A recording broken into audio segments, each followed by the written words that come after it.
be a good play. The next game we're going to get into is the Saturday night game kicking off at 8:15. The Chargers face the Jacksonville Jaguars. The Chargers coming off a controversial a controversial loss rather to the Denver Broncos as Mike Williams and Joey Bosa both were on the field and got hurt. Supposedly they will play in this game, but a lot of people, including myself, kind of gave Brandon Staley a lashing because I don't understand what he was thinking in a Week 18. Some people tried to defend it and said there's a greater probability that you win in the playoffs if you play your starters in Week 18. I don't know how that's possible if you have one of your best wide receivers limping down the field running his routes. This game, though, getting back to this Chargers-Jaguars matchup, will be on NBC. Right now, the Chargers are a 1-point favorite.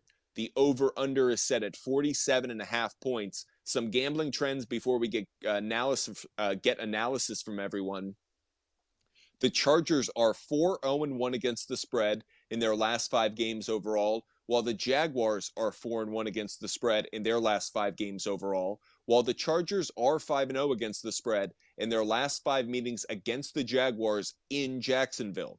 The favorite is 8-3 against the spread in the last 11 meetings between the two teams. As for total plays, the over is 6-1 in the last 7 meetings between the two teams, and the under is 5-1 in the Chargers' last 6 games overall, while the under is also 11-3 in the Jaguars' last 14 home games. Adam, I know I threw a lot of trends at you right there. What are your thoughts on this one in what should be a great young quarterback matchup between Justin Herbert and Trevor Lawrence?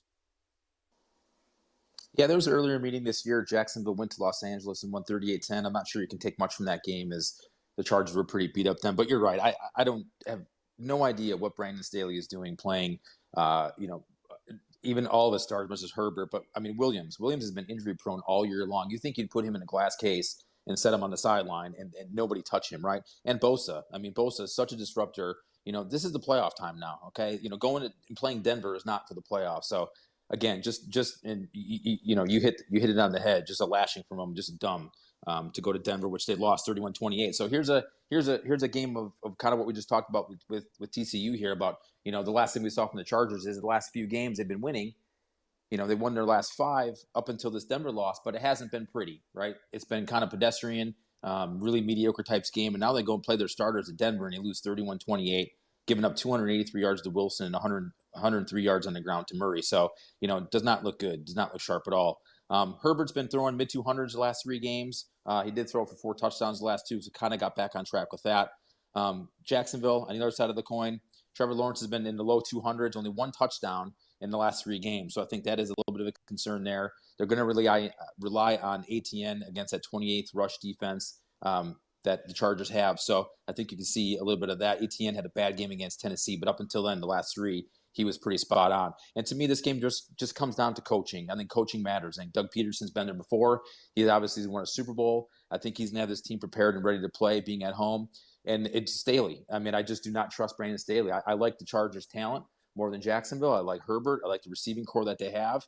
But I cannot trust Brandon Staley in a playoff game going on the road to win, which is so hard to do. So for me in this game, I like Jacksonville with the money line here. It's only minus money. It's not plus money, being the spread so low. This is a case where the public right now is backing the Chargers at 68% of the line. So I'm really curious to see where that goes, as the week goes on. But I like Jacksonville in this spot. As far as the over-under, at 47.5, 48 is a little bit high for me. I could see this game buying up a point or 2 and going under, but I really don't care for that one too much. But I definitely do like Jacksonville at home on the money line, basically for the coaching. I just do not trust Brandon Staley in the playoffs. Lope, what are your thoughts on this game between the Chargers and Jaguars? I'm going to go in a different direction. I cannot defend Brandon Staley on some of the stuff he does, some of the 4th downs he goes for, some of the things. But I know it's a must-win, and Sean Payton's licking his chops if they lose this. So I think that with that said, the Chargers, as you pointed out, have maybe a coaching disadvantage, but they have a talent advantage. I think the biggest strength is this is a really good Chargers pass offense and a not-so-hot Jaguars pass defense. So I look for Herbert to have a big game. So I am going to favor the over a little, and I'll take the Chargers. I think that Herbert's a little further along than where Lawrence is, and though it is in Jacksonville, it's not too daunting of a test. And the Chargers play decent enough on the road, so I'm gonna go with the Chargers here. It's interesting. I've kind of got a 7-10 split between Adam and Lope here.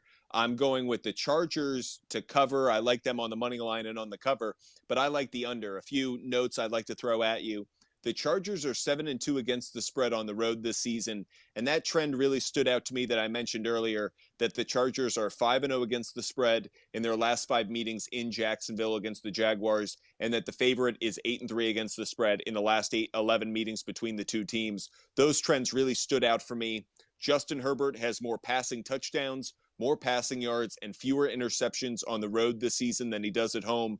On the other side, Trevor Lawrence has been worse at home this season than he has been on the road. Something tells me that the Jaguars are the more talented team. If at the beginning of the season you told me these two teams would be playing each other, I would, on one hand, wouldn't be surprised, actually. I thought the Jaguars were going to be a kind of surprise story, and I thought the Chargers were potentially an AFC championship contender. I'm going to lean towards what I thought then, what I've seen throughout the season, and what I think now, which is the Chargers are the better team. The Jaguars may be hot, but I'm going to lean just slightly towards the Chargers on this one. So again, Chargers on the money line, Chargers to cover because it's a -1 spread. And I'm going to lean slightly towards the under just because, again, the trends go in that direction. As much as I think these two quarterbacks will show out a little bit, I think they will have some jitters, some mistakes, some turnovers, which may cost points that ultimately keeps the total from going over that number. So I'm going to lean towards the under.